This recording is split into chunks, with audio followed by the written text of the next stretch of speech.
Pronto, aqui ó, está aqui, tá? Olha só esse mapa aqui que é da América do Sul. Tá lá, olha que bacana esse mapa aqui, essa ilustração tá mostrando aqui, ó. Então o assunto é sobre a muralha americana. Gostei muito, né, do título A Muralha Americana, porque ele fala a respeito dessa parte, desse enrugamento aqui, ó, esses enrugamentos rochosos aqui, que é formado, né, por todos esses desdobramentos aqui, que são os desdobramentos rochosos, e também a presença de vulcões. Tá aqui, que vai daqui, ó, olha só que legal, que vai daqui da Venezuela, ó, essa parte toda aqui, ó, que vai da Venezuela, passa por Colômbia, vai passar aqui, né, por Equador, tá aqui, ó, olha só o Equador aqui, ó, o país Equador. E então quem lembra lá quando se estuda geografia física, você vai ver que a linha do Equador é aqui, ó. Se você for pegar todo o planeta Terra aqui, você vê aqui o Equador, então aqui você tem a linha do Equador, tá lá, né? E aqui você vê aqui, ó, tá mostrando aqui, né, o Peru, aqui tem a Bolívia, né, e aqui tem Chile, Argentina, tá? Tá aí. Então, o que significa? Significa que nós estamos falando da Cordilheira dos Andes, tá? Olha que legal quando se vai iniciar uma aula de geografia com esse assunto sobre Cordilheira dos Andes. Então você vê, né, que aqui você vê aqui a Patagônia, tá aqui, ó, a Patagônia aqui. Então quando vai do Panamá à Patagônia, né, desde lá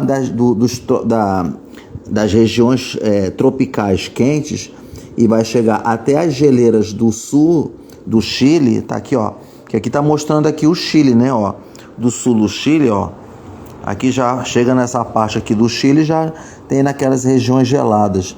Então você vê que daqui, toda essa extensão daqui, chegando até o Chile, as regiões, as geleiras do Chile.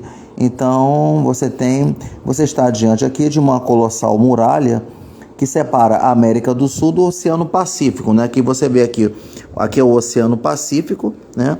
Então essa muralha toda aqui são as Cordilheiras dos Andes. E ó como é que quando você mostra uma ilustração dessa aqui bacana aqui, ó, que bacana essa ilustração.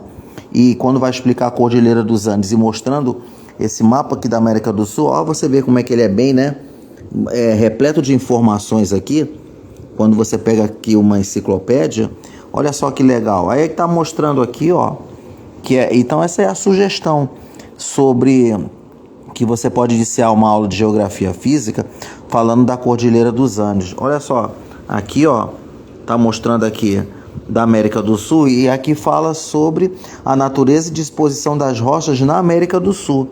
Aqui, ó, da América do Sul, né? Aqui tem aqui as legendas que mostram, né, maciços antigos e velhos planaltos, né, que tá nessa cor aqui rosada aqui, ó, né, sedimentação moderna, que tá mostrando aqui, ó, que você vê que corresponde a essa parte daqui, ó, onde você tem a bacia amazônica, né, e aí você tem dobramentos andinos terciários. Então quando você fala dobramentos andinos, então está falando da cor dos Andes, né, tá aqui, ó. Então nessa parte aqui marrom mais claro, que é essa aqui, ó, tá? E aqui você tem afloramentos vulcânicos, né? Porque tem formações vulcânicas aqui. Aí dá muita informação assim sobre vulcões ativos e, enfim. E aqui mostra aqui, após ter feito toda a leitura, né? Foi feita toda a leitura do texto aqui, ó. Aqui você tem a introdução, aqui fala, né? Ó, dos assuntos aqui, ó, e aqui você fala daqui, ó, que fala aqui do círculo de fogo, né? Então, o que acontece? Porque fala círculo de fogo, por quê? Porque como na Cordilheira dos Andes, né? Quando você estuda aqui a Cordilheira dos Andes, ó, tá aqui, ó. Então você vê que ele fala que os muitos e gigantescos vulcões dos Andes fazem parte de um amplo círculo que contorna o Pacífico da América ao Oriente Asiático, tá? Então tá aqui, ó, isso aqui é na parte aqui do Oriente Asiático, ó. Então tá aqui mostrando a América do Sul, ó. Aí tá mostrando o círculo de fogo, ó, tá? Que é correspondente a 366 vulcões, né? Então, quando fala círculo de fogo, ele está querendo dizer que é composto de 366 vulcões, tá? Aí o círculo começa e termina na Antártida, né? Passando pelas ilhas da Oceania, que é esse aqui, ó. As ilhas aqui da Oceania, tá? Indonésia, Filipinas, Japão, União Soviética, Alasca, costa canadense, Estados Unidos, onde você tem as montanhas rochosas. Você tem a América Central e o do Sul, onde estão os Andes, tá? Então, se esses vulcões entrassem em erupção ao mesmo tempo, seria possível, lá da Lua, olha que legal quando o texto fala aqui, ver a olho nu um colossal anel de fogo de 15 mil quilômetros de diâmetro, né? Então, ninguém espera que semelhante tragédia venha a ocorrer algum dia, mas não é raro acontecerem violentos tremores de terra, capazes de destruir cidades inteiras e fazer milhares de vítimas, tá? Então, tá aqui, ó. Legal. Aqui. Então, teve um episódio que foi em 1960 que mostrou, né, que houve um terremoto que sacudiu o Chile, né, nesse ano de 1960, tá? Então, tá aqui, olha só que legal, ó, que mostra aqui, ó. E aqui você tá mostrando, né, Andes, né? Porque, assim, como aconteceu a formação dos Andes, aí, então isso aqui já é na parte geológica, né?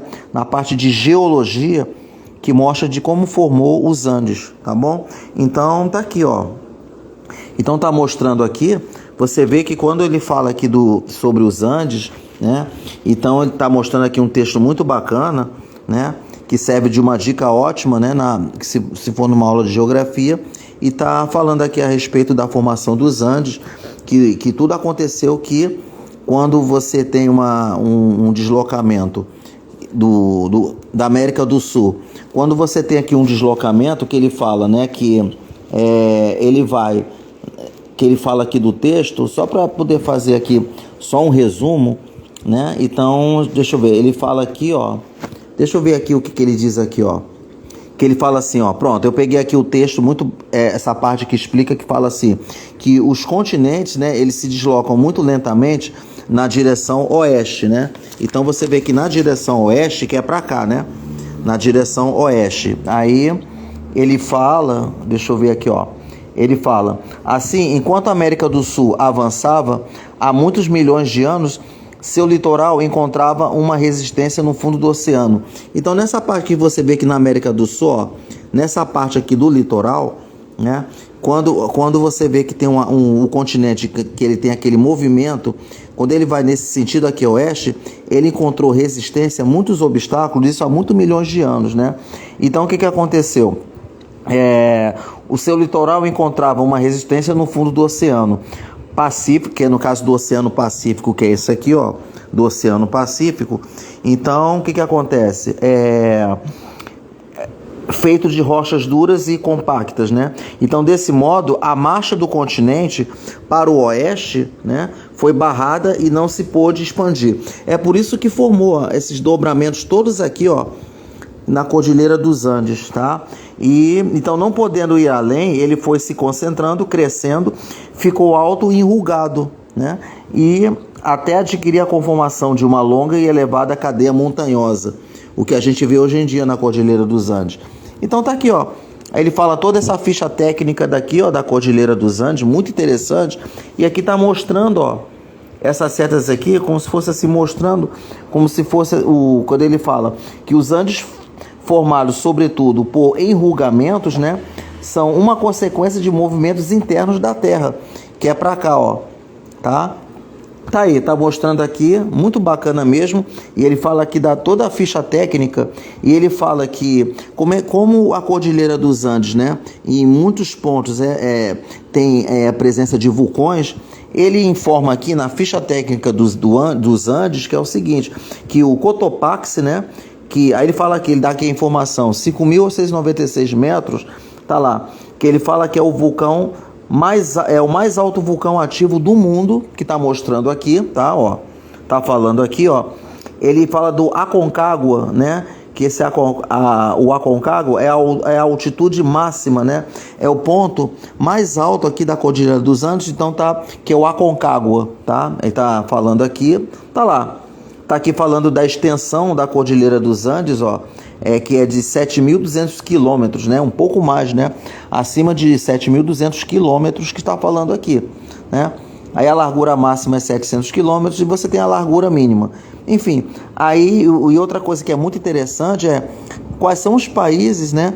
Ou seja, a Cordilheira dos Andes atravessam quais países, né? Como eu havia falado antes, no início da apresentação da live, fala aqui, como eu havia falado, ó, da Venezuela, que é aqui, ó, tá mostrando aqui, Colômbia, né? Ele tá falando Equador, Peru, né? Bolívia, Chile e chega na Argentina, tá?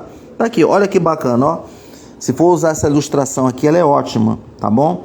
Então tá aí, ó, pessoal, ó. Tá aqui a dica, né, que pode ser falado aqui da Cordilheira dos Andes, tá?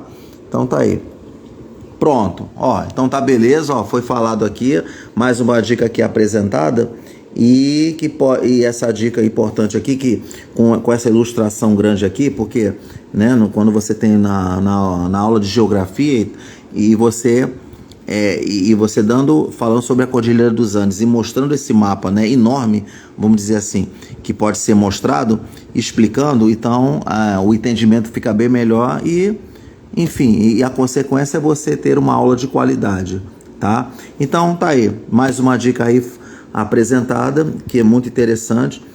E a gente não pode esquecer do episódio que aconteceu, aquele caso verídico, né, do acidente do avião, e que mostrou lá as vítimas, né, do acidente do avião e que foram parar na Cordilheira dos Andes. E aí quando você leva para a parte de biologia, quando você faz uma interdisciplinaridade com biologia, então aconteceu o canibalismo, né, e que os sobreviventes tiveram que se alimentar de carnes, né, de passageiros mortos, né, ali, e que a Cordilheira dos Andes, aquela parte ali onde houve o acidente do avião, serviu de túmulo, né? Infelizmente foi uma tragédia muito grande para esses passageiros, né? Então aí dá o exemplo de canibalismo. Eu sei que é um fato muito chocante, é uma tragédia que, né, é inesquecível, ninguém vai esquecer, e que repercutiu mundialmente, enfim, né? Mas claro que a intenção aqui é mostrar na aula de geografia sobre a Cordilheira dos Andes, tá?